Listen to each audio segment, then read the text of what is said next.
ఏమంటున్నావు ఇంట్లో? నువ్వు కాలేజ్ పోకో అన్నాడు. దేనికి అంటే నేను రేపు నేను తీసుకోపోతే పోలీస్ స్టేషన్ లో సైన్ పెట్టు, అన్న టార్చర్ చేస్తున్నా అని చెప్పేసి నేను మిగతాది ఏం రాపియాలో నేను అది రాపిస్తా అని మా డాడీ అంటున్నాను. అంటే ఇప్పుడు టార్చర్ చేపిస్తాను చెప్పి సైన్ పెట్టడం ఏంటండి? ఇప్పుడు నీ మీదికి రావాలని చూస్తున్నారు అంతే. నా మీదికా? అదే దీనికి ఇప్పుడు ఆల్రెడీ అప్పుడు మాట్లాడినాము, అయిపోయింది, మళ్ళీ ఇప్పుడు ఎందుకు అంటున్నావు? ఏమో అంటే ఎవరు ఇప్పుడు డాడీకి? ఇప్పుడు డాడీ చేస్తుందా? మా డాడీ చేస్తున్నా, అది మొత్తం మా బావ ప్లాన్. మీ బావ ప్లానా? నిన్న సాయంత్రం మంచిగా ఉండు.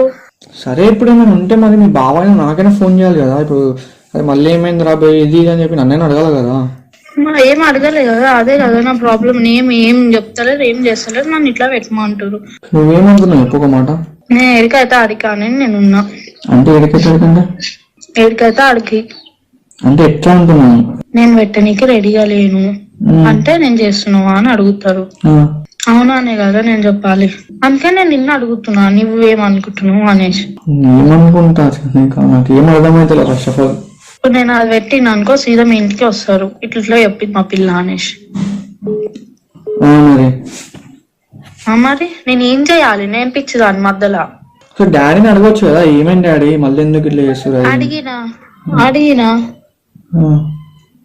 ఏం లేదు, నువ్వు వచ్చి సైన్ పెట్ట అంతే. ఏమని సైన్ పెట్టమంటాడు డాడీ?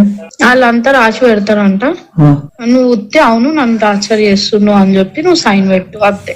ఇంకా నువ్వు ఒక్క మాట మాట్లాడు, దాడికి వచ్చి గాయ కూడా చేయొద్దు. నువ్వు ఒక్క మాట కూడా నువ్వు ఎక్కువ మాట్లాడు దాడొచ్చి అని చెప్పి అన్నాడు. అంటే ఏం చేద్దాం అనుకుంటారు?